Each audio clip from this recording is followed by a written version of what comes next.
probably because you need water. Hey, Josie. Hey, Mary. How's it going? Good. Are you in session? I'm not. I'm here recording a podcast with you. Oh, that's right. That's just the title of our show. That's the title of our Oh, show. there's the intro. So welcome to Are You in Session? My name is Josie, and I'm a therapist here in Oklahoma City. What kind of therapist are you? I'm a marriage and family therapist. Are you licensed? I am licensed. I'm also a licensed marriage and family therapist here in Oklahoma City. Whoop, whoop. Yeah, today we are talking about self-care. Who isn't talking about self-care, though? Literally no one. Everyone's talking about it. So are we going to define it? Yeah. Okay, so let's define it. I define self-care as... See, this gets me into the track of just what we're going to talk about the whole time. But essentially things you need to do to care for yourself. How would you define it? How many times are we going to say the word care and A lot. yourself? And yeah, probably a lot. Take a sip of water every time because self-care. Every time we say care. Yeah. Drink your water. Yeah. Hydration. Okay, so how would I define self-care? I would say it's the behaviors that a person engages in that adds to their overall well-being. That was beautiful. Thank you. And you defined it without saying self-care is caring for yourself. I was trying really hard to all avoid. to say. Trying really hard to avoid. Yeah. And thankfully, most people, when they hear the phrase, like, or you ask them the question, what is self-care, they don't have to think long and hard about it because it's self-explanatory. That's what I was trying to say. But I do think maybe sometimes people don't actually understand what good self-care can be versus frivolous self-care. And that's what I really want to get into today is like, I think sometimes it can be used for an excuse for things, but it's like, it doesn't necessarily mean it is actually helpful. Right. So I just want to mention real quick, I think when this is posted later on, there's going to be a couple of attachments added. One is a Psychology Today article that I just really liked how she kind of explained self-care because she mentions like faux self-care is what she says, and how there are things that we often do and it might be a short-term relief, but it's not actually helpful in the long term. Right. And something I want to look into more because I didn't really think about it much until you and I were sitting here talking about it a few minutes ago is like, where did the origins of self-care come from? Because I don't know. I feel like a few years ago, it was just like, it suddenly became like a trendy, trendy phrase. Buzzword. Yeah. Buzz phase. I was about to say BuzzFeed. I guess but it's that's it. a buzz hyphenated word. Right. And I am curious what the origins, but she mentioned something about how it was originally used to like encourage working women. I mean, she just mentions it in the article, so that's something I want to investigate more of. Yeah, that'll be interesting. Maybe you could write a blog about it afterwards. Oh yeah, now I Follow have to up. write Psychology Today reply. And the other attachment is like a little self-care assessment from therapistaid.com, which is just one of my favorites. But I don't. Do you ever use this self-care assessment? I haven't. That was the talking first time I saw it was when you sent it. I like it because it really just hits a bunch of different spots of like, are you doing these things generally? And you can like score it. And so it kind of just, I use it with my clients in session. And sometimes if we really need to, we will sit there the whole session and like go through it piece by piece. And like, okay, why did you rate it a 1? What would make it a 2 or even a 3? And it can be really helpful. So that was something I just wanted to share with the public. Man, I love that. So when you are in the role of therapist and you're asking someone or you're evaluating someone's self-care, what do you typically, what do you see people say is self-care versus what are your expectations of what good self-care is? I would say like 98% of the time when they're first starting therapy with me, they will say my self-care isn't great, which is part of the reason they're probably coming, right? Right. But I always am like, there's got to be something you're doing for yourself. Right. Do they usually then follow up with, well, I'm here in therapy, so I guess that's one thing? No. I hear that a lot. You hear that a lot? See, I feel like I say that a lot to them. Like, you're also here. And they're like, oh, yeah, that too. Yeah. Usually it's like the one thing that someone's like, well, I'm here. oh, right now, this is it. Yeah, which is true. Yeah, I feel like a lot of times people come in, they're like, oh, I do this sometimes. Like, it's usually I go on walks, What are the things I feel like I usually hear at first? What do you usually hear at first? Depends on who I'm talking to. Yeah.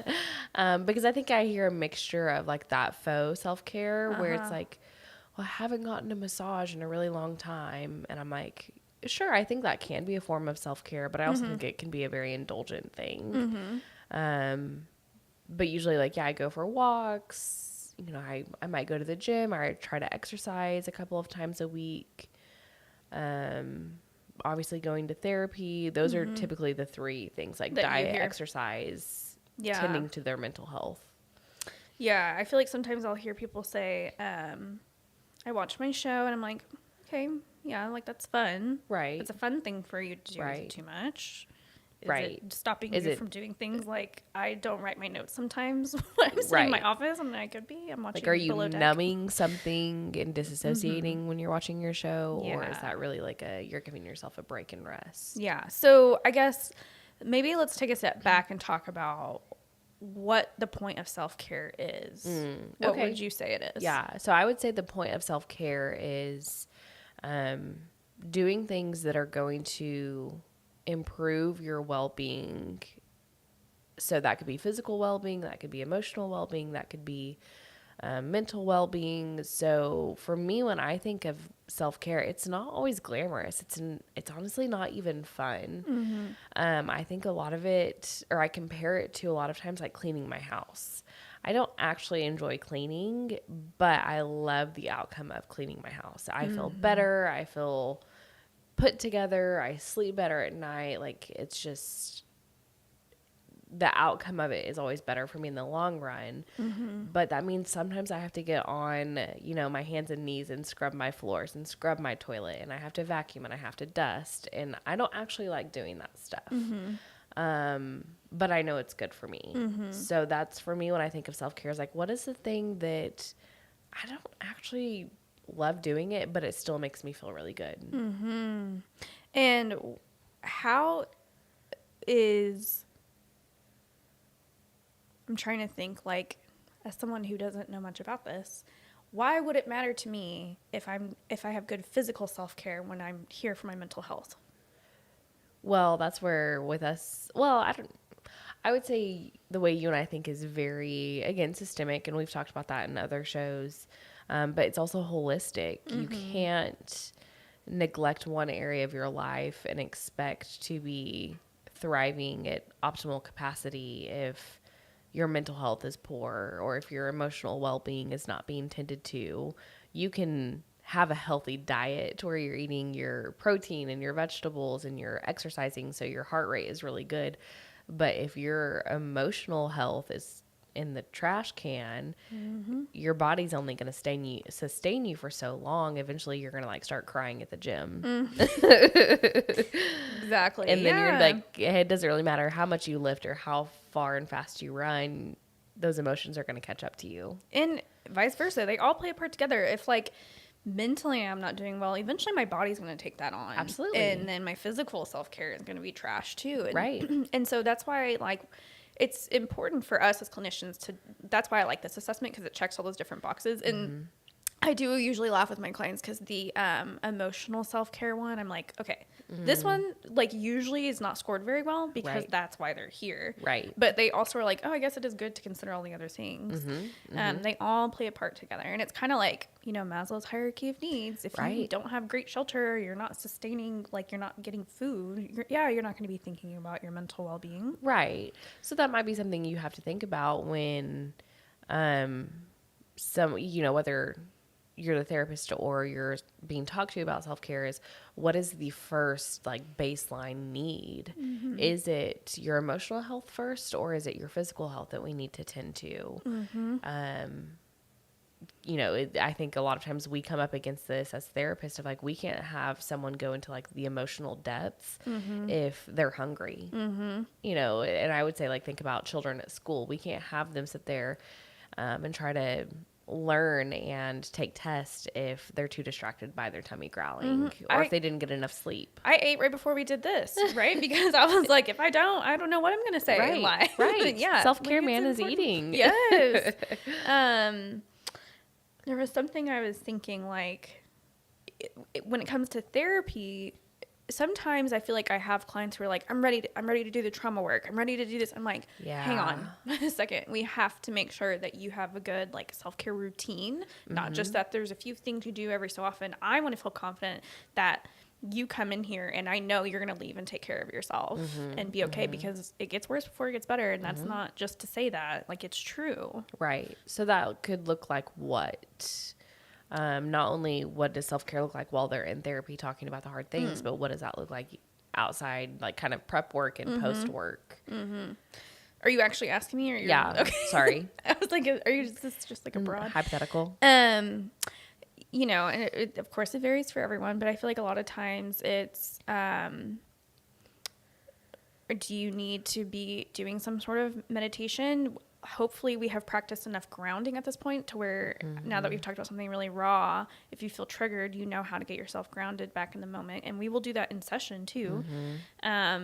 It'll be, you know, maybe journaling, being aware of the emotions, I think is essentially what I'm usually trying to get my clients to do is like, don't ignore it, you know, let it be present, but don't let it also consume you at the same time. It's like, as long as there's a balance there, whatever self-care needs to happen for that to be the case is what I'm usually looking for. Yeah, that's great. I think you probably go more emotional self-care is what it sounds like for, like, that's your modality. And I a lot of times do the behavioral self-care.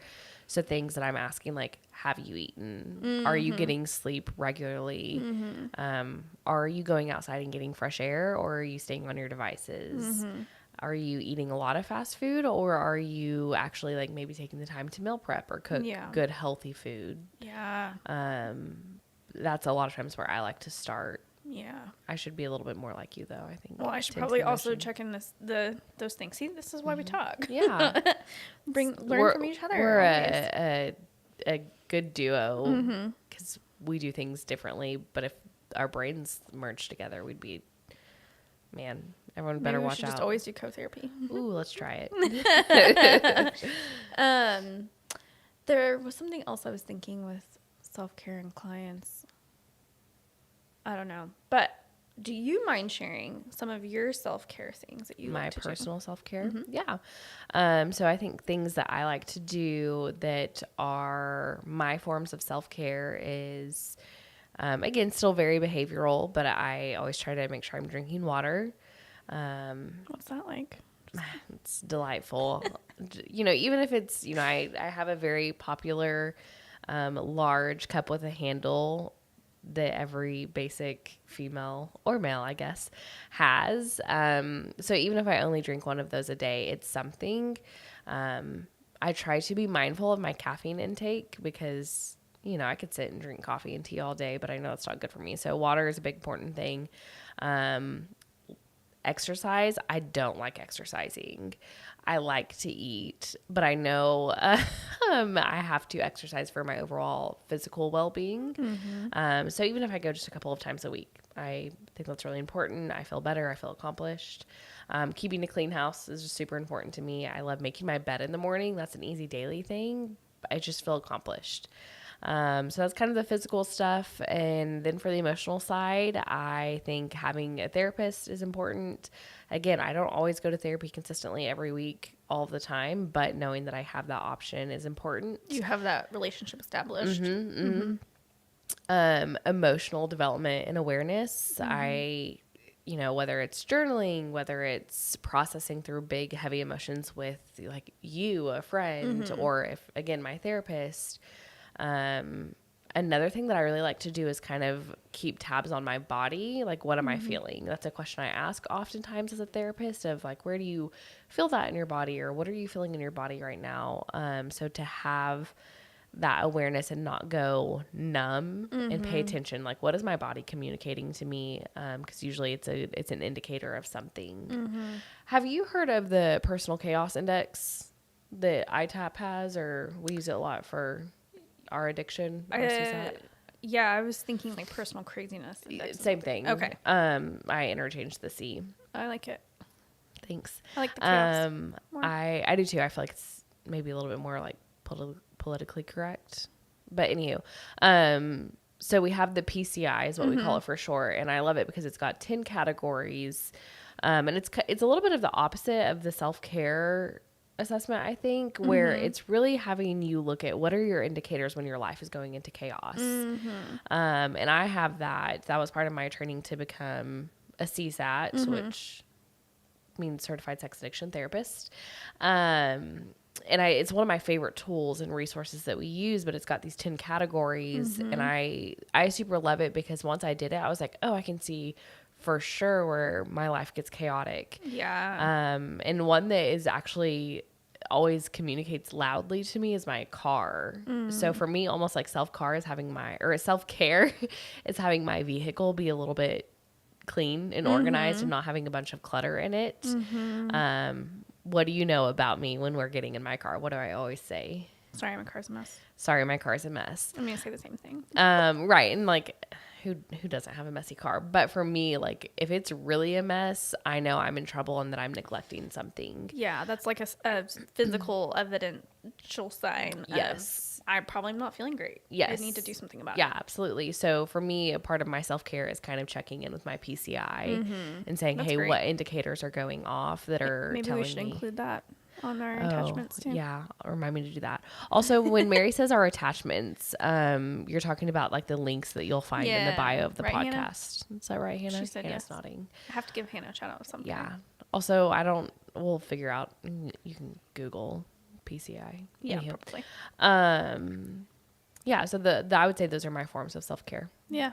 And overall hygiene. I shower regularly, brush my teeth daily, things like that. Yeah. Basic things that sound simple, but they, in the long run, make a big difference. Well, I mean, it's the opposite of what you look for when someone's clinically depressed. What are you neglecting? So when someone's healthy, I'm looking for the things, what are you doing regularly that are good for you? And I personally think it's impossible to do all of your self-care great all the time. Sure. I always think like one is just going to be on the lower end of things. Sure.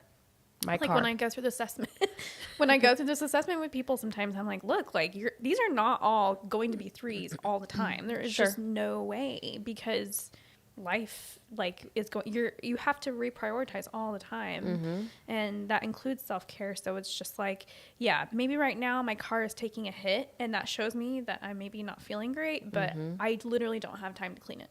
And that's okay, because it's still getting me from point A to point B. Right. Yeah. And then you get to practice some self-care and compassion of like, hey, maybe right now what I need more than to clean my car is to go sit and have dinner with friends or family, or just give myself that. Yeah, like grace. I'm feeling really lonely right now, but like I really should clean, but my car can be cleaned tomorrow. I want to go see my friends. Right. Yeah. That's something too I'm consistently like thinking about, honestly, for myself, where if my house is a mess, I'm like, okay, my house is a mess, which isn't making me feel good, but I just don't have a ton of time to clean it right now. So then I have to, like, in my mind, think about what do I need to do to feel okay with this chaos right now? Not that it's always going to be this way. Right. Like I sort of have to ground myself in that of like, this house will be clean at some point. Right. It will not be like this forever. Right. And sometimes I feel like I have to challenge clients on that, because they're like, well, my house is just a mess. And it's like, okay, it's going to be, but that doesn't have to stop you from doing other things in your life that you need to be doing. Right. Like, right. I should still brush I would rather brush my teeth every day than have a clean house. Me So too. if for whatever reason, having a house that is messy means I get to brush my teeth, I don't know how I came up with those two, but I think if you only have 2 minutes to spare, I'm going to brush my teeth. Yeah. It's 2 minutes how long you're supposed to brush your teeth. Yeah. Yeah. So. Yeah. So, yeah, I feel like my self-care things, I do like you bringing up the PCI, because that is kind of how I figure out what self-care needs to happen too. Because I'm like, okay, am I watching a lot more Below Deck than usual? Is my house and my car messy? Are my nails chipped? And they've been bugging me for several days, and I still haven't taken the time to paint them when I could take the time to paint them. Right. Things like that, where I'm like, okay, I'm avoiding something. I must be feeling more anxious than usual. Like, what do I need to do about that anxiety to feel better? I think you're onto something, though, asking yourself that question, why am I neglecting some things? What's really going on? I think a lot of times that's part of the self-care, is figuring out, why do I need this? And what's maybe motivating me to not tend to it. Yeah. And I think that's the uncomfortable part of self-care, is you sometimes have to go into the depths and the darkness and figure out, why am I feeling this way? Or why is it really important for me to dig into these emotions? I think that's probably, honestly, if I'm going to like wrap myself out, it's why I don't like doing the emotional side of self-care, because then I have to go to the deep, dark places that I work really hard to keep suppressed. It's why when people are like, ugh, I hate coming to therapy, I'm like, yeah, don't we all? Yeah. Because If we you have to do the always feel heavy comfortable emotional going to work. therapy or not comfortable, like you should, I want you to feel comfortable. Sure. Well, I always tell people, I want you to feel safe, even though we will have uncomfortable conversations. If it's not challenging. Yeah. You want it to be challenging. So for me, I think when I think about self-care and it being like, a lot of times I tell people like self-care isn't always fun. Yeah. What it means, or for me, what that means is like it can be uncomfortable. Yeah. Yeah. I think a lot of times, like, I think I saw this like meme the other day where it was like, you know, you don't need to get a $7 coffee just because it's a little treat. And then someone replied and was like, looks like someone needs a little treat. I'm like, both are right, kind of, right? I mean, yeah, I don't have to have a $7 coffee to treat myself. Right. But if I want it, yeah, I can get it. But is that really self-care? I don't know, because Not when you maybe haven't I been already had drinking 5 water cups all of day. coffee. Yeah. Yeah. Like, and so it's all in balance where it's like, just because it's something I enjoy does not mean it is self-care. Right. I mean, I feel that way. Like, I love when you said, like, why are my nails chipped? And then you said, why am I not taking the time to paint them? Well, yeah, we would say, like, that's a great self-care. It is calming, it's soothing, like having your nails painted makes you feel more put together. You could sit there and say, like, well, every 3 weeks I'm going to get my manicure. And trust me, I would love to do that. My nails are erect right now because I've been getting my nails done. But that's not always self-care. That's the frivolous self-care that it's like, that's a bit more self-indulgent. That's not hard. That's just enjoyable. That is a treat. And I'm not saying don't do those things, but don't mistake them for being self-care. Yeah, like sometimes self-care is, okay, I would rather drink another cup of coffee than drink another cup of water, but in the long run, the water is actually better for me. Right. And that is really what self-care is almost maybe sacrificing the things I enjoy a little bit more because I know it's going to be better for me. Right. What's going to have the most long-term positive outcomes? Like, having that cup of coffee is going to taste really good in the moment. It's going to warm you up, and it might even give you that little boost of energy that you need. But it also may come with not being able to sleep at night, feeling jittery. Too much caffeine can cause your anxiety to spike. And so it's one of those things you have to sit there and measure out the pros and the cons and which one is going to have more of like the positive stuff. And this is where I'll call myself out a little bit. Just to we love honesty here. You're in a safe place. So like sometimes when I'm already feeling kind of anxious or like in a maybe just like a darkerish place, I will know that I'm drinking too much caffeine because I'm already feeling anxious, and then I'm feeling more anxious, but then I like kind of find comfort in that, and I keep like building on it, and then I just sit in that spot of anxiety, which is something that like I try to reflect to people a lot, is like sometimes if we grow up with chaos, we can be a little addicted to it because it's comfortable. It doesn't mean that we want it. It doesn't mean it's actually like good for us, but it's comfortable. It's what I know. And so sometimes if I'm in that spot where I'm like, I'm already feeling bad, I'm just gonna make myself feel worse. Like I recognize, oh, that's because there's a part of me that feels almost safer in that way. Such a maladaptive like coping skill. Yeah, but yeah, it got me through life somehow, but it doesn't need to still be that way. Right. I don't need to feel anxious. Right. So I'm curious because we've talked a lot about self-care kind of from an individual perspective, but we're also the marriage and family side of therapy too. Yeah. How do you talk to a relationship or relational clients? Couples is what I'm trying to say, but I'm not trying to limit the type of systems we see. But someone who's not just there individually, what can self-care look like? That was kind of what I was, earlier when I said, like, sometimes I have clients who come in and, like, want to get into the depths of trauma. And I'm like, hang on, let's, like, stabilize first. I feel that way with couples, too, a lot of the time, where they're like, we need to fix this problem right now. We have to talk about this. And I'm like, I'm still trying to get to know you guys. Right. And, like, build a relationship with you. Because in therapy, our relationship is the most important part. Absolutely. And so, like, that's just kind of what first comes to mind. But I guess as far as self-care goes with...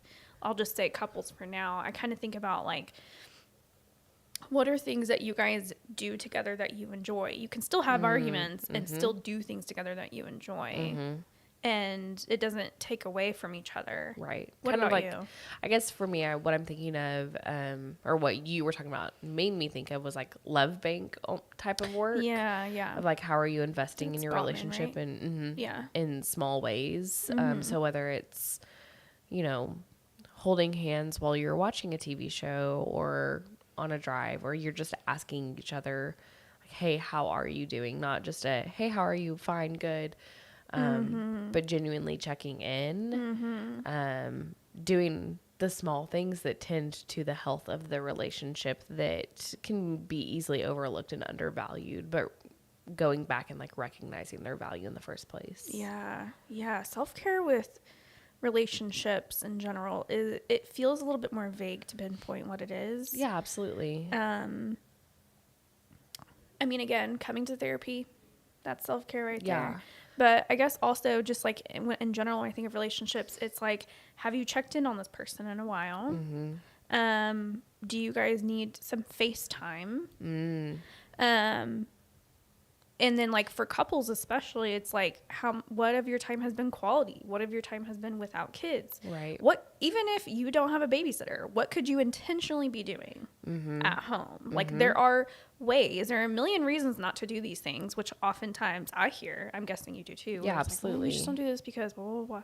Okay, well, 5 minutes in the morning, how Right. could that look different? Right. Well, and it's like you said earlier, talking about like the different aspects of self-care, like not every area of the way you care about the things in your life is going to be like the number one priority. But a lot of times when I think about relationships, it's that the relationship has been neglected for far too long. And so maybe you've been focusing too much on your individual self-care or your parenting or your job. So now it's time to give some of the TLC to that relationship now. Yeah. And I feel like too, something like you could be doing too much individual self-care, or even if you're not doing enough individual self-care, that can still hurt your relationship, because then your problems basically get vomited onto your partner. Right. And we don't want that either. Right. And it's way easier to take care of a systemic thing when individually you're feeling healthy and taken care of too. Which is why a lot of times, I think we've mentioned this before, like sometimes when we have couples, we are like, all right, go do some individual work. Right. And vice versa. Like, okay, it's gotten to a point where I think individually you're okay, go do some couples work. Right. Well, and I also think about, for couples, a lot of times, like, they are each other's accountability. So, and I would say, like, even friendships, like you and I, for example, like, if I notice you're not doing well, I might sit there and say, hey, Mary, what are you doing to take care of yourself? Even though I really want to hang out with you. Like, I want for us to go do something together because I enjoy being around you, but I recognize right now that your need is to be doing something individually on your own. So I might say, hey, why don't you go do this and I'll hold down the fort in this area. And when you're ready and taken care of, then like we can go get that dinner and hang out and whatever. Yeah. Yeah. So supporting other people in relationships of just like, selfishly, this is what I would want to do, but I can see you're hurting and this is what you need to do. You probably need to go to the gym. Right. Or I don't know. Go drink some water, Mary. Go drink some water. I need to drink water today is the message I'm hearing. Yes, I would love to go get a Starbucks with you, but my headache is going away because I took ibuprofen. I don't need water now. Wrong. Yeah, self-care with couples. I should talk about that with them more often. I feel like I should use those words. Like, what is your relationship self-care? Yeah. Because when we see couples, the way we describe it is the relationship is my client. You guys are not my clients. Your relationship is my client. Right, So what's the relationship self-care? I think when I'm in a relational setting, I use the word intentional a lot. Yeah. But that's not as self-explanatory as the phrase self-care Self-care, is. yeah. What's your relationship self-care? Yeah. And I feel like a lot of times when we get in a really bad place in any relationship, sometimes we feel like we can't do these fun or good things because everything else is so bad, but that's not necessarily true. Just because, I'm feeling bad doesn't mean I shouldn't do other things to take care of myself. Right. And that's the same with couples. Like, you can go on dates and have fun together and still have problems that you talk about in therapy. Well, I also think, so an exercise that I like to use a lot of times is creating some type of check-in for couples. And it's pretty, I don't want to say guarded. That's not the right word. But there's some like instructions, and what I tell them, like, here are the things you talk about. I have a format for them. And usually I say, okay, you can set the time. Like if someone's coming to therapy every other week, but they like the rhythm of a weekly discussion with their partner, then I say, okay, pretend that you're at therapy. Give yourself an hour, set aside that time, but don't go more than an hour. Talk about the hard things, talk about the uncomfortable things, but that doesn't mean a nice dinner date can't follow it. Yeah, it doesn't have to consume everything else. Right. So a lot of times I just tell people like do a 30-minute check-in once a week and allow yourselves the time to talk about the hard things where you give each other some constructive feedback. Don't, but don't let that one conversation just ruin the rest of the week. Like that's good information to share and know. Yeah. Yeah. So I'm switching gears here a little bit, but like how are we doing on time? We're at 30 minutes, so we'll probably need to wrap up soon. Okay. Thanks, producer Hannah. Then this is a good segue. What would you say people should look for when they're trying to ask themselves, is this really self-care or is this just self-indulgent? Ooh. And like feels good. I would say self-care should be able to take place pretty regularly and consistently. I would say self-care doesn't have to be expensive. I feel like that's a really good point to make in today's time. Again, you don't have to buy all the makeup and Yeah. facial things to have a good skincare routine. Right, absolutely. Like go if you have no skincare routine, just start with getting some cheap face wash and washing your face at morning and night. Moisturize, people, moisturize, and use sunscreen. Anywho. We should do that one other time. We should interview someone who works with skin. Oh, we should. Okay, so it should be able to happen pretty regularly and consistently. And I mean like anywhere from daily to weekly. Like obviously drink your water daily. But like wash your bedding and your sheets once or every 2 weeks. Okay. It doesn't have to cost a lot. Okay. It should it should feel like work. Like I hate working out. I don't like doing it. I struggle to get there, or it's a challenge to get there. It's a challenge while I'm there, and I feel really good afterwards. It's not always easy to do those things. That doesn't mean everything's super hard. Making my bed, brushing my teeth, that stuff's pretty easy, but a lot of that is because I've been doing it for the majority of my life. It eventually becomes easy, but it's still important. Yeah. What about you? How would you separate feel those like two things? I think the same from what you said. I would say sometimes self-care can feel good. Like if my muscles are really tight and getting a massage is what's going to help. Sure. Absolutely. But that's not necessarily going to fix everything else in my life. I think my big question, like I was kind of saying earlier, I often ask myself is this to take care of myself or is this to avoid something? Ooh, like that's kind of the question I feel like I need to often just continuously check in of like, okay, this is something I feel like I need to do, but is it something I feel like I need to do because I actually need to do it or because it's sort of like an old habit that I'm still challenging right now?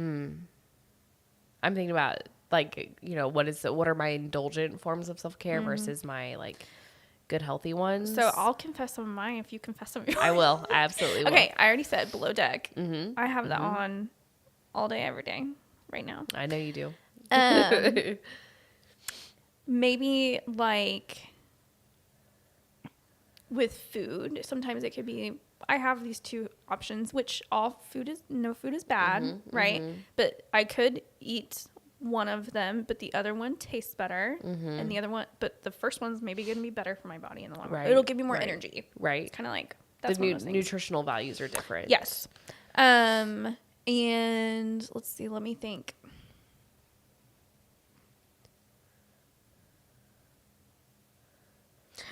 Oh, I think I've mentioned this before, but I'll just say it again. I like my dark content. Like I like my radio rental podcast. I like my Something Was Wrong podcast.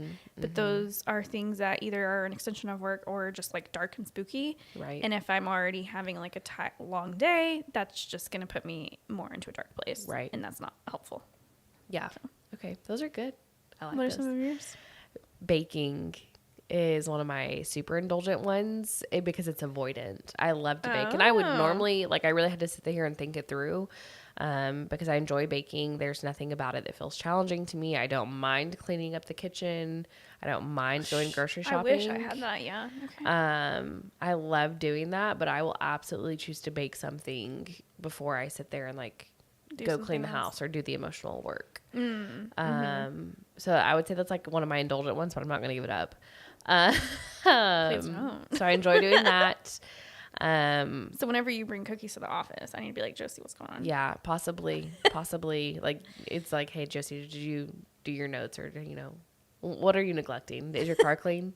Probably not. As I eat the cookie. And Yeah, I'm that's like, right. Not mad about it. That's right. I would say like reading books or watching TV, anything that is more avoidant, and I just disassociate because I want to escape my reality. Love TV. I love books though. Sometimes my like, I don't have ADHD, but like I don't have the attention span long enough to focus on a TV.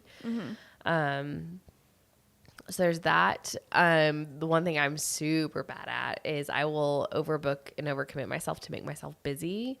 I say that I have a hard time saying no, which is true, but I am this weird combination of extrovert and introvert. But I think when I'm most extroverted is when I am probably trying to avoid something versus when and then I burn myself out, or I get incredibly sick, or I'm irritated and irritable with people. And what is actually happening is I've neglected myself and what I actually need in that moment. Like my house feels chaotic. My car feels chaotic. I've only been eating out. I have spent way too much money. Rather than sitting there and being like, hey, why don't you just take that alone time and do some mindfulness and like explore your emotions and figure out what is going on that like you're not wanting to slow down. Yeah. Yeah. You're not wanting to slow down because you might have to face whatever it is. You know, it's something too I didn't think about, but like it is kind of funny how my perception of things when I'm in a good place is very different. Like my house is messy. I don't care. I'm happy. My house is messy and I'm not feeling good. It's like, this is a terrible place I live in right now. Yeah. Yeah. So those would be my indulgent things. Okay. Thanks for sharing. So what is the one healthy self-care thing you're going to do today? Drink water. That's a good question. Do you want me to answer first? I can tell you what mine is. Yeah. I'm going to the eye doctor. I have not been to the eye doctor in years. Yeah, that's a really big self-care thing that I feel like I'm like, go to the doctor, go to the dentist, go to whatever you need for your body parts, take care of them. I love that. I have not gone. I don't know why. I'm not averse to going to the eye doctor, but I haven't been in years. Get some new cute glasses. I don't. I'm gonna see if I even need them. A little treat. Maybe a treat of maybe. New glasses. I hope not. I don't really want to pay for glasses, but I will if I have to. Cause self-care. Wait, do you wear glasses? Not anymore. Because we don't read out of books as much, like in grad school. Oh, you mostly like need just like reading. My eyes don't focus is the problem. They just like to strain. Oh. It's the only part of my body that likes working out. Does it work okay with the Kindle? Yeah, because I can change the font size. Oh, okay. Guess I didn't. I just learned something new about Josie. Yeah. I guess I'll drink water. There you go.